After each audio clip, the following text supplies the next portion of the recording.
Hi guys. Tonight, we'll journey back to a time when silence was sacred, candles marked the hours, and the flush of water was not a convenience, but a cause for conflict. But before you get too comfortable, please like this video and subscribe. But only if you genuinely enjoy my stories. And let me know in the comments where you're watching from, and what time it is where you are. It's always fascinating to see who has joined us. This is the story of a war. Not one fought with swords or banners, but with stone walls and stubborn pride. A war waged not on open battlefields, but in the quiet cloisters of medieval England. A war over a toilet. Though it may sound absurd, this peculiar dispute, between two monastic houses arguing over who had the right to a shared latrine, nearly erupted into violence and ecclesiastical scandal. And yet, in its absurdity, it reveals the surprisingly fragile nature of peace in a world bound by rules, rituals, and rivalry. Over the next 30 minutes, we will drift through the quiet, chill corridors of monastery life. We will walk in the sandals of monks who endured strict silence, long prayers, and very little privacy. We will trace the outlines of a very real feud, preserved in forgotten records, and explore the broader meaning of toilets in a time when even the body itself was considered something to deny. So find a comfortable place. Let your breath slow. Let the rush of the modern world soften and fade. And join us for a sleepy step into one of history's strangest little storms. Let us begin. Imagine yourself waking not to a sunrise, but to the soft clang of a bell echoing through mist. The year is 1154 and you are a monk. Not a famous one. Not a saint or a scholar. Just another robed figure among dozens, your days indistinguishable from one another, your voice long surrendered to the hush of vows. Your chamber is simple. Stone walls, one tiny slit of a window, and a straw-filled mattress atop rough wooden boards. The air is cold, not the brisk chill of morning, but the deep, settled cold that clings to damp walls and seems to live in the fabric of your blanket. You can smell mildew. You can hear the faint rustle of robes in the hall beyond. The bell calls again. Vigils. You rise. Quietly. You move with care, not out of reverence, but because the floor is uneven and your knees ache from yesterday's kneeling. Silence is expected. Words are a luxury you no longer indulge except in Latin chant. You light no lamp, none are allowed at this hour. You dress by feel. Coarse wool robes, heavy and unyielding, pull across your shoulders. You pull your hood up and walk. The stone corridor leads past a small chapel, where other monks are already assembling like shadows gathering around a candle. You join them. You sit, and you pray. The words flow not from you but through you. Psalms memorized long ago. Your breath joins the breath of those around you until it's unclear where one man ends and another begins. By the time the sky softens to gray, you are walking again, this time to the refectory. Breakfast is simple. Stale bread, weak ale, a small scoop of peas. Everything consumed in silence, except for the voice of the designated reader, reciting scripture in the corner. You are allowed no conversation, only chewing and contemplation. Then work. Perhaps you are assigned to the gardens today. Or the scriptorium, copying lines of Latin by the dim light of a narrow window. If you're older, maybe your duties involve assisting in the infirmary, or sweeping the chapel steps, or preparing tools in the shed. All things are done with ritual, with order, with repetition. But there's one part of the day that is not spiritual. One part that remains utterly, inescapably human. The latrine. In your monastery, as in most across England, the toilet is a communal building. It stands at the edge of the cloister, built above a small stream. A long wooden structure with holes carved into benches. No stalls. No curtains. Just a single narrow walkway and a row of seats, where you and your brothers do what all people must. The word used is reredorter, literally a rear dormitory. Some monasteries connect theirs to the sleeping quarters by covered walkways. Others, like yours, require a short, cold walk across the yard. In winter, the path ices over. In rain, it becomes a muddy channel. And always, the wind finds a way in. It is not comfortable. It is not clean. The smell settles into the stone and the wood and your robe's thick fabric. There are no candles allowed, fire risk. No warmth. Just water trickling below and the quiet groans of your fellow monks trying to be discreet in the most undignified of acts. There is no toilet paper. Instead, a bucket with a sponge. You do not dwell on this. You do not speak of it. But you cannot forget it. And now you cannot access it. The problem is geographical. Your monastery and another, just across the stream, have long shared this modest latrine. A sensible arrangement, given that it straddles the flowing water, which conveniently carries away the waste. The two houses, both devoted to God, had long agreed, tacitly, that this was a shared resource. Unspoken, undocumented, perhaps, but long honored. Until now. Yesterday morning, the path to the rear door was blocked. Not with words or letters or warnings, but with bricks, laid in silence during the night. Someone sealed the door. The mortar was still wet. You rose early as always, expecting routine. Instead, you were met with a wall. There was no note. No monk standing guard.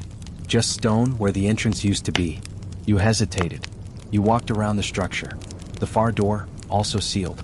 A brother from your house arrived. Then another. Silence stretched between you. You exchanged glances. No one spoke. Eventually, someone went to fetch the prior. It is a strange thing, to be denied something so basic, so humbling, so beneath discussion, and yet feel a violation so deep. You are not angry. You are not permitted to be angry. But you are cold. And you must now walk farther, down to a temporary solution behind the sheep pens, where a hastily dug trench now steams in the early air. For a monk, bodily functions are not just embarrassing, they are spiritual challenges. The rule of Saint Benedict, which governs your life, reminds you to treat all things with restraint. You are to deny the flesh, to minimize indulgence. But even monastic discipline cannot will away the needs of the body. And so, you walk to a trench. And your brothers do too. And soon, the inconvenience becomes discussion. Not aloud, but through glances, through gestures, through the quiet clench of jaws and tightening of shoulders. The other monastery, St. Cuthbert's, claims the reredorer sits on their land, that it was their masons who built the foundation years ago, that you, residents of St. Oswald's, have used it too freely, for too long. And now they've closed the door. Your prior writes a letter. You see the ink stains on his fingers. It will go to the bishop. You do not ask what it says. You do not speak of it in the refectory. But the tension hums in the cloister like the low drone of a winter wind beneath the eaves. You begin to avoid eye contact with the monks across the stream. You walk to the trench with your eyes on the ground.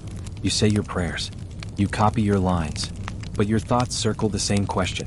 What happens when the sacred is disrupted by the profane? The answer is slower to arrive than the post. But it is coming. And it begins with a blocked latrine. It begins, as many conflicts do, not with a shout, but with a silence that stretches too far. You are still a monk at St. Oswald's, a modest monastic house nestled in the green and grey of northern England. The year remains 1154. A year when Henry II is crowned king. A year when chroniclers sharpen their quills for matters of state, of conquest, of marriage, of rebellion. But in the quiet world you inhabit, none of that matters.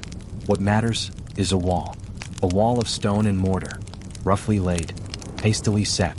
It blocks the door to the shared reredorer, the latrine suspended above the stream that divides your monastery from that of your rivals, the monks of St. Cuthbert's. At first, your community tries to proceed as normal. You walk the extra distance to a trench dug hastily in the corner of the orchard. No one complains. Not aloud. But the toll accumulates. In the body. In the mind. The inconvenience seeps into the rhythm of your day. The prayers come slower. The chant dips out of tune. The scribe in the corner begins to misspell names in the obituaries. The prior, your spiritual leader, walks with a new stiffness in his shoulders. He writes letters now. Long ones. Carefully phrased. Latin, formal, and full of dignity, though you sense the edge beneath the ink. They are addressed to the abbot of St. Cuthbert's, to the bishop, to the archdeacon.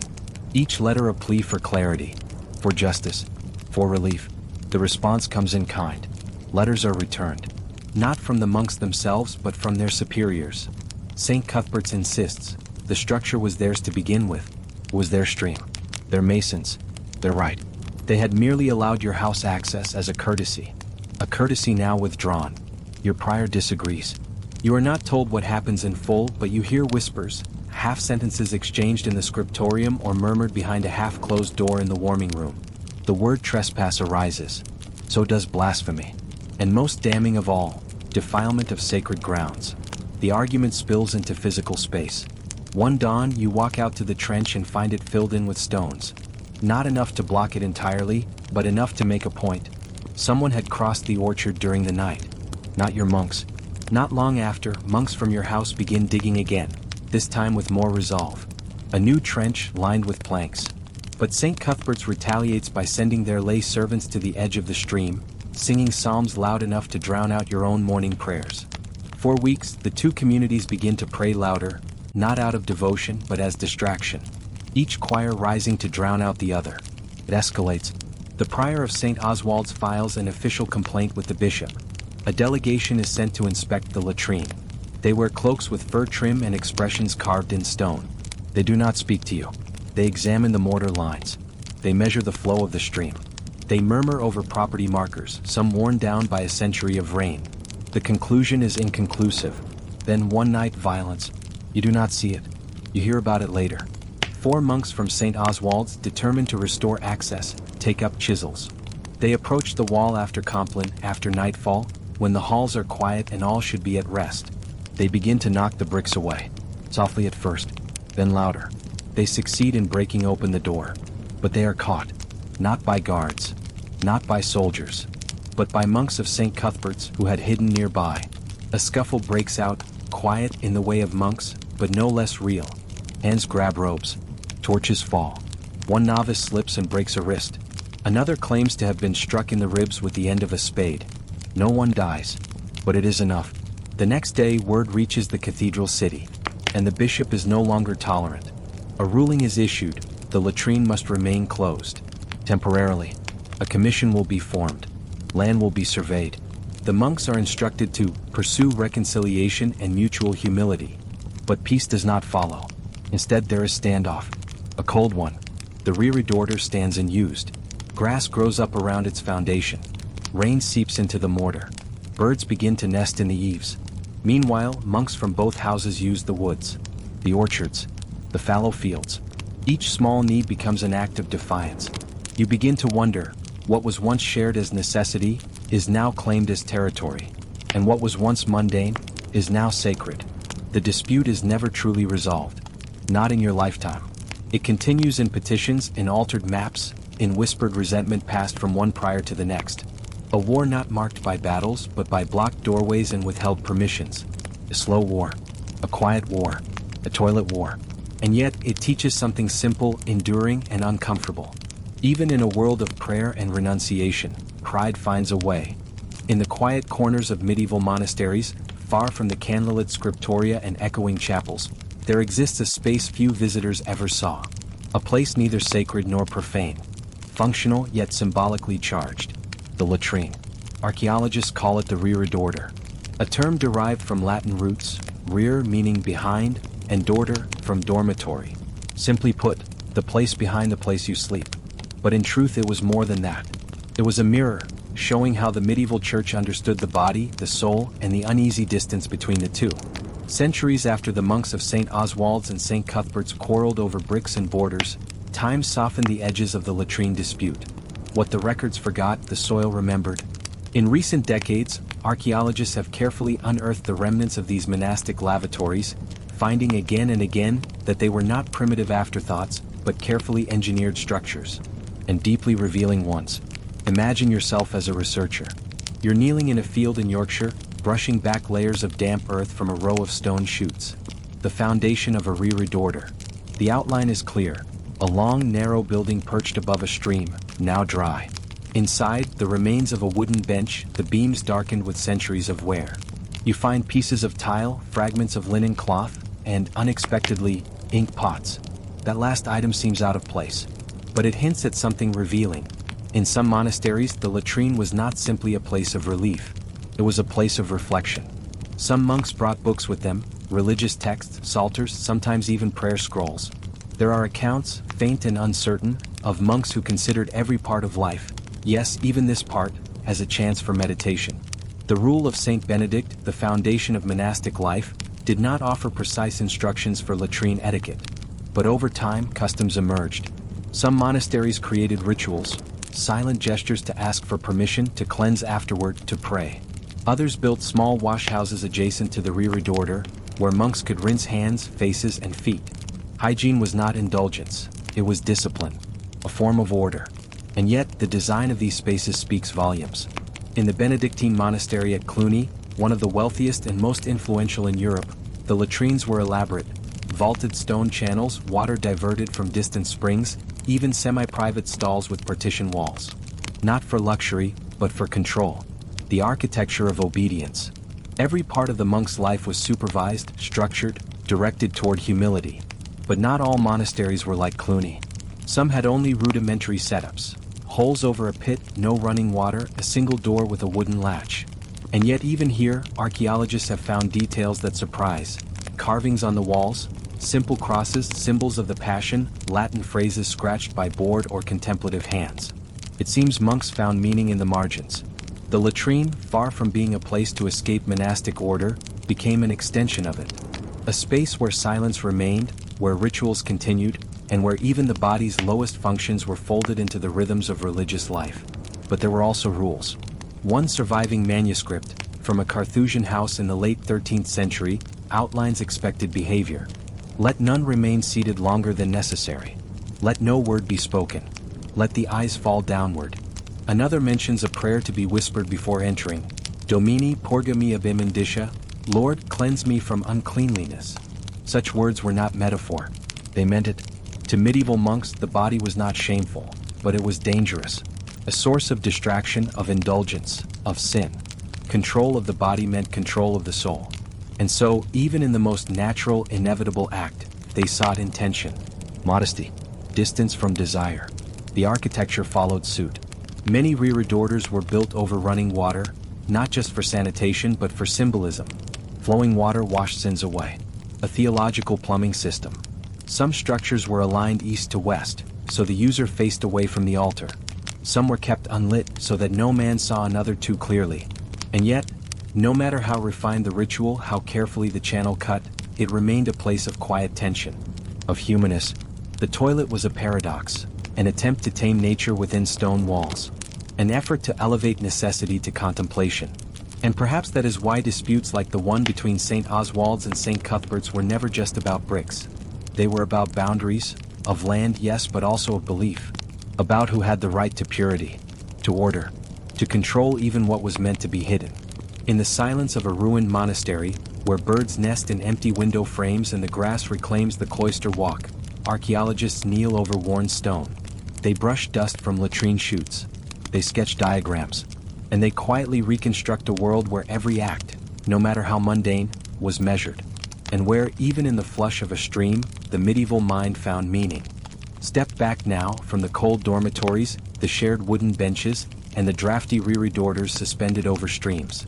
Step away from the long lines of silent monks, heads bowed, hands folded, waiting for necessity to pass before matins begins. Instead, imagine a chamber cloistered in quiet wealth. This is the abbot's lodging. Thick stone walls line the room, but here they are softened, not by fire, for fire is rarely permitted, but by tapestries heavy with woven threads, scenes of saints and miracles that ripple softly when touched by wind from the window slit. A rug stretches underfoot. The air smells faintly of beeswax and lavender. The furniture is better, solid, oiled, adorned with modest carvings. A writing desk. A bed with a raised headboard. Cushions made from wool dyed deep maroon. And then, just behind a discreet stone archway, another room. Small. Narrow. Not grand, not ornate, but undeniably different. This is the garderobe. The abbot's private toilet.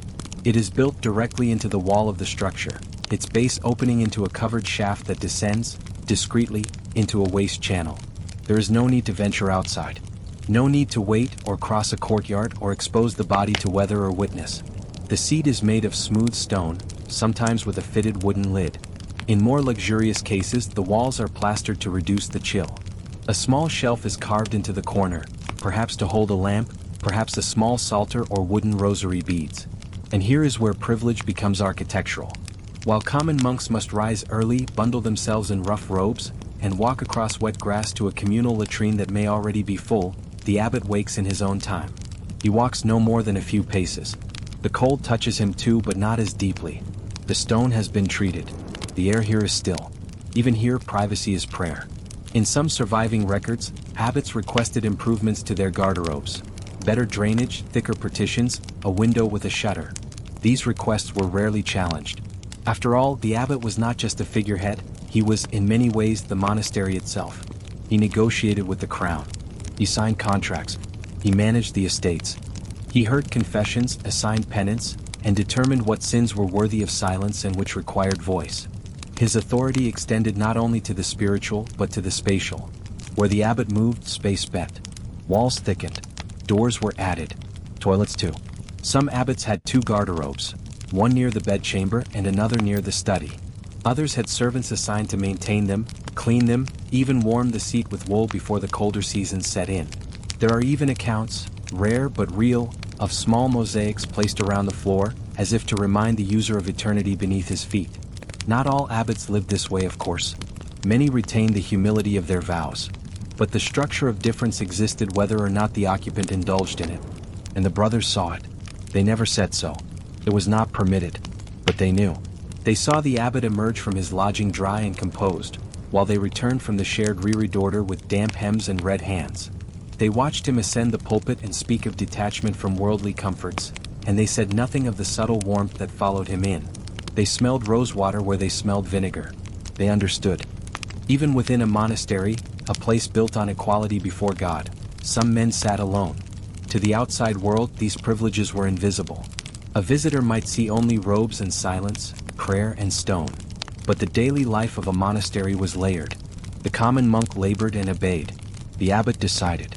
And his toilet, humble though it may have seemed, was a quiet monument to that difference. In some great abbeys, like Glastonbury or Westminster, the abbot's garderobe was incorporated into his own personal tower, a physical rising above the rest. In others, it was a secluded nook at the edge of the cloister garden, designed to be approached only through private passage. Always stone. Always separate. The waste flowed downward, but the message flowed upward. Cleanliness here was not just health. It was symbolism. It was separation. It was order. And beyond the architecture, beyond the privilege, there remained a deeper truth. That even the most powerful man in a cloistered world could not escape the body.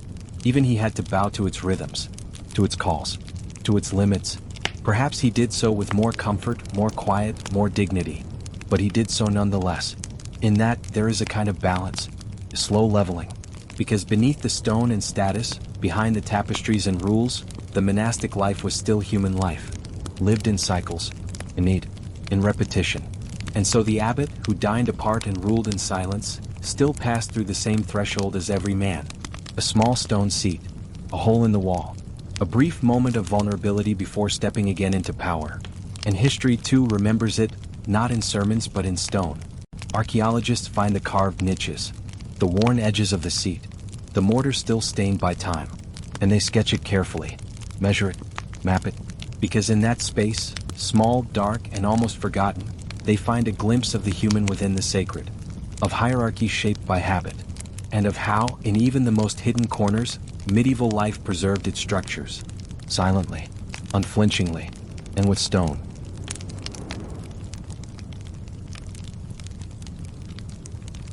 It's the summer of 1765. You are not wealthy but not poor. You are someone respectable, a clerk perhaps, or a widow with modest means. You've been ill for some time. Your skin is pale, your stomach disobedient, and the headaches come and go like coastal weather. Your physician, dressed in layers of wool and linen, speaks with careful certainty. The imbalance in your humors, he says, cannot be treated with powders alone. What you need is nature, fire, mineral, heat. You are told to travel to Pozzuoli, a volcanic spa town perched on the burning edge of Italy. The journey is slow and rattling. Your carriage creaks along roads rutted with the tracks of countless wheels. You pass fields and crumbling villas, citrus groves and broken aqueducts. At night you sleep sitting up. The air is hot and close. The horses are never quite silent. When you arrive, Pozzuoli appears sun-bleached and gray, its buildings aged with salt and smoke. The scent greets you first, a thick, persistent smell of sulfur. Like boiled eggs. Like fire trapped beneath stone. Your lodging is spare. A straw mattress, a chipped basin, a single window that opens onto a small courtyard, where steam coils from unseen fissures. The sheets are clean but damp. The room smells faintly of vinegar and ash. The spa regimen begins at dawn. First, you are led, with a handful of other patients, to the sulfur pools. The water is warm but not entirely clean. It's cloudy, slightly green, and edged with mineral crust. You are instructed to soak for 20 minutes. The warmth helps, perhaps. But the water stings the eyes, and the smell clings to skin and linen.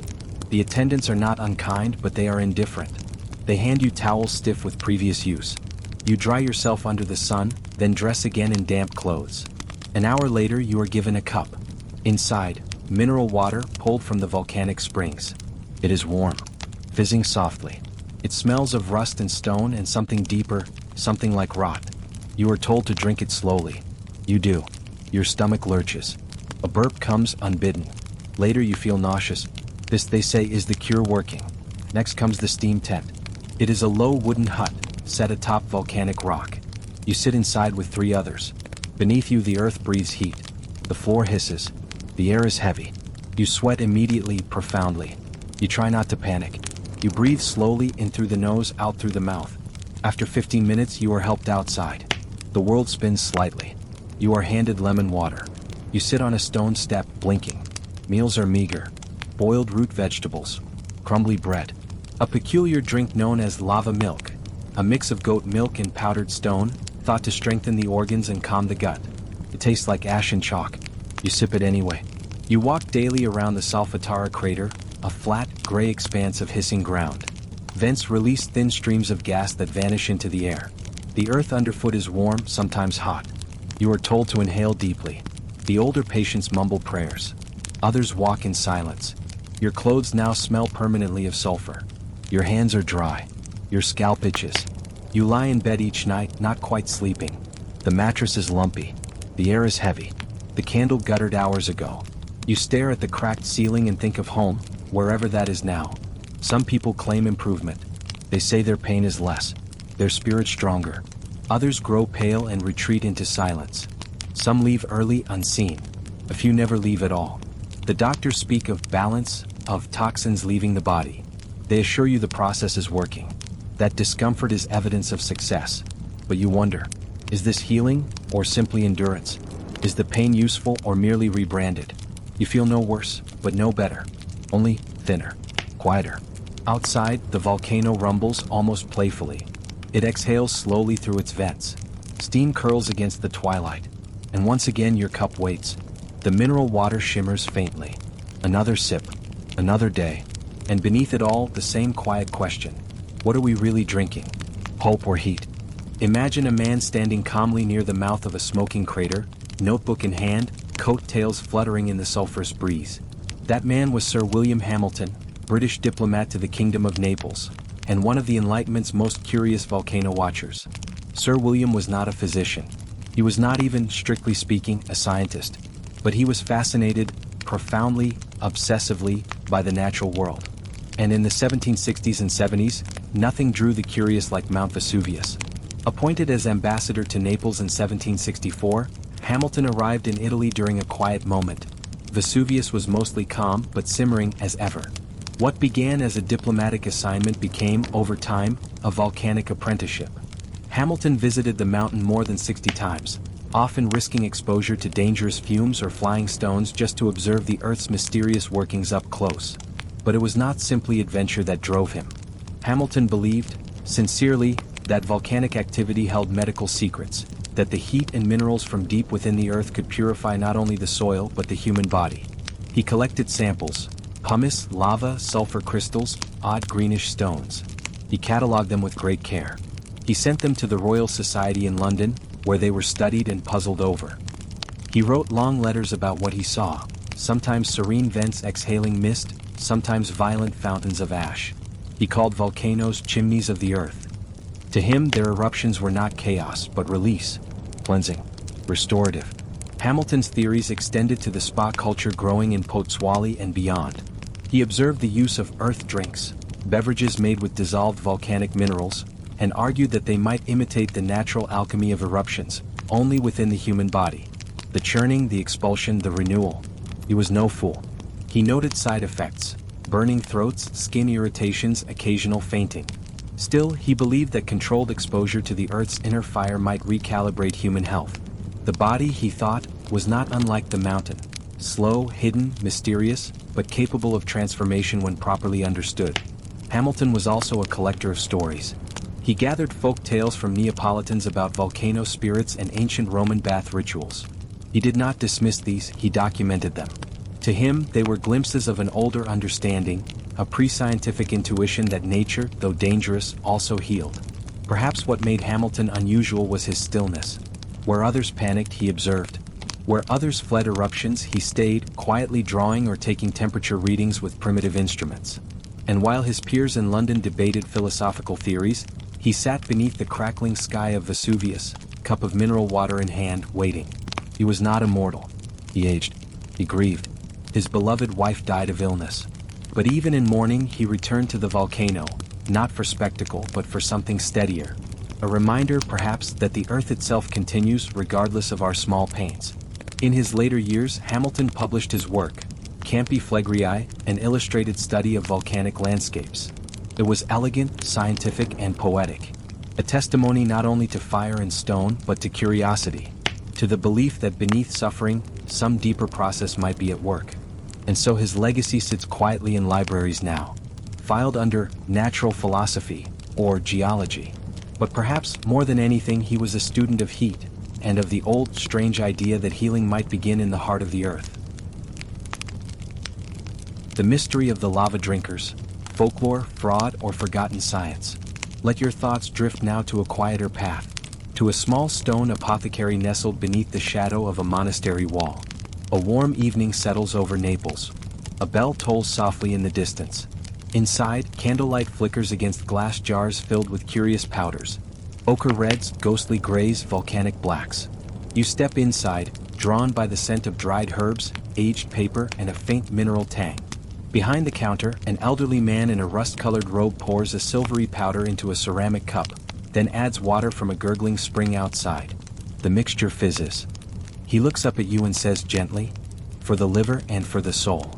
This, according to fragmentary records and local traditions, was lava drinking in the 18th century. Not merely a treatment but a quiet ritual. A practice sitting somewhere between medicine, alchemy, and faith. And though much has been forgotten and much obscured by time, there are still faint traces, threads of a strange custom that once pulsed through southern Italy's volcanic belt. Receipt the recipe that wasn't. There was no single formula for the lava drink. Some versions, found in crumbling apothecary notebooks, list ingredients such as calcined pumice finely ground, sulfur ash from Vesuvius slopes, white clay gathered near the crater rim, water from the miraculous well at Solfatara, a trace of fennel root for taste and digestion. But these ingredients varied wildly. Some added powdered marble. Others insisted on mixing the solution during certain lunar phases. A few called for the ashes of burned sage, or the peel of green oranges from the monastery grove. No two recipes were exactly alike. And therein lies the mystery. Was this medicine? Was it mysticism? Was it a quiet performance meant to comfort the ill with something, anything, to believe in? The official physicians of Naples were skeptical, but not dismissive. In fact, some of them even prescribed these mineral waters, especially for the melancholic. In humoral theory, melancholy was a cold and dry condition. Lava, they reasoned, being the literal product of the earth's heat, was its natural opposite. And so the patient drank, slowly, in silence, often 3 times a day for weeks. Outside Italy, news of this strange practice traveled slowly. British and French tourists, often minor nobility on their grand tour, recorded curious anecdotes in travel diaries. A certain Lady Wilmore, traveling through Naples in 1772, wrote in her journal, "This morning I observed an old man with trembling hands sipping from a stone vessel that hissed like a kettle. I asked our guide what it was. He replied with a smile, 'Fire tea. It keeps him alive.'" Another traveler, a German botanist named Heinrich Vollmar, described in a letter home, "There is a tavern near the crater where one may purchase a broth of lava, sulfur, and goat's milk. The locals swear it calms the nerves and staves off madness." These reports were often tinged with disbelief or gentle ridicule. Yet none of them denied the sincerity of the drinkers. There was no theater in the act, only routine, habit, a kind of grounded hope. To understand why anyone would drink volcanic sediment, we must look beyond science and toward symbolism. Volcanoes were seen by some as the lungs of the divine, the place where the earth breathed most directly. The lava that emerged from them was not simply molten rock, but a kind of earthly blood. To drink from this source was to align oneself with the inner rhythms of nature, perhaps even to absorb a portion of its power. Some early Christian mystics viewed this as a humbling act. To ingest the ash of the world, to accept its bitterness, to be reminded that all things return to dust. In one 1779 sermon, a Capuchin friar declared, As we take bread for the body, so we may take stone for the soul. For what is man but softened clay? Strange, poetic, and perhaps dangerous, yet the metaphor remains potent. A few monks even kept personal recipes for ash-based tonics, administered quietly to the terminally ill. Not to heal but to comfort. A gesture of surrender. An offering to the unknown. And yet, was there something to it? Modern science raises a brow, of course. Drinking ground rock is not, as we understand it, medicinal. It may even be harmful. And yet, not all of it was madness. The waters of volcanic springs are rich in minerals, sulfur, bicarbonate, magnesium, all of which have genuine effects on digestion and circulation. In small quantities, they stimulate certain body functions. In excess, they may provoke purging, which at the time was seen as cleansing. In other words, the lava drink worked not because it contained magic, but because it did something. Whether the result was healing or simply an effect varied wildly. But in an age without antibiotics, without reliable surgery, without even proper anesthesia, doing something often felt better than nothing. So people drank, and prayed, and whispered stories of those who drank and walked again, or drank and died peacefully, or drank and were unchanged but felt momentarily braver. The records thin out after 1800. The Enlightenment gave way to more structured medicine. The mineral craze moved elsewhere, and the practice of drinking lava, slowly, daily, with the quiet intensity of a ritual, faded. But perhaps in those stone cups, in that bitter taste, in those long, silent evenings by volcanic steam, there was something more than placebo. Something older. Something warmer. And if nothing else, a memory of a time when the earth itself was your doctor, and you drank from its fire. Let your mind wander to a different corner of the same world. Still Italy, still the 18th century, but now imagine a gilded carriage making its slow descent into the Bay of Naples. The wheels clatter over cobbled roads. Inside, a lady fans herself gently while her companion, a gentleman in powdered wig and satin coat, consults a slim leather-bound journal. They are not merchants, not pilgrims. They are part of the grand European elite, arriving at the thermal baths of Pozzuoli, Baiae, and Ischia not out of desperation, but out of fashion. For while volcanic spas were once the domain of monks, peasants, and folk healers, by the mid-1700s they had become, increasingly, a stage for aristocratic spectacle, a place where the ill mingled with the idle, and where the earth's fire became part of society's ritual. For noble families in Naples, Rome, and beyond, seasonal visits to the baths became a mark of good taste, a sign that one was not only rich but refined. These were not simple retreats. They were extended residencies, sometimes lasting weeks. Families arrived with servants, cooks, wardrobe trunks, and private physicians. By day, they followed a gentle regimen, bathing, steaming, drinking, reclining.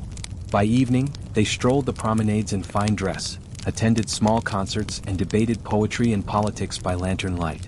It was illness reimagined, not as a burden, but as an opportunity for leisure, beauty, and curated melancholy. One visitor wrote, "We bathe in ancient springs and dine upon terraces that overlook the sea. The scent of sulfur is ever with us, like a reminder that the earth itself toils for our renewal." Among the elite, illness had its own peculiar etiquette. Certain conditions became socially acceptable ailments: exhaustion, nervousness, weak digestion, fainting fits. These were not necessarily fabricated, but they were romanticized, often spoken of in hushed, poetic tones. A noblewoman might say she suffered from a heaviness of the soul. A gentleman might confess to a sadness in the blood.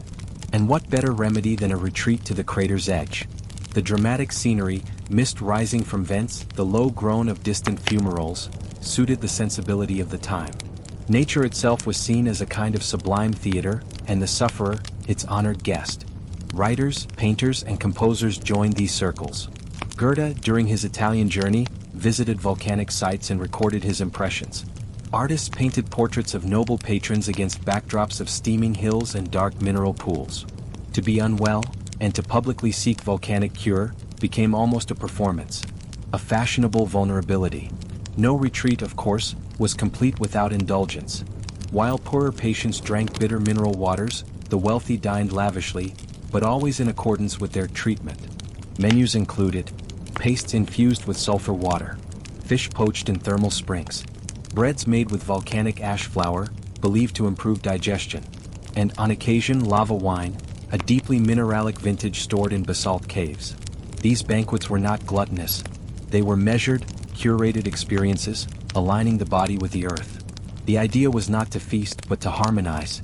To become porous, as one poet wrote, and let the world pass through you. Bed the decor of decay.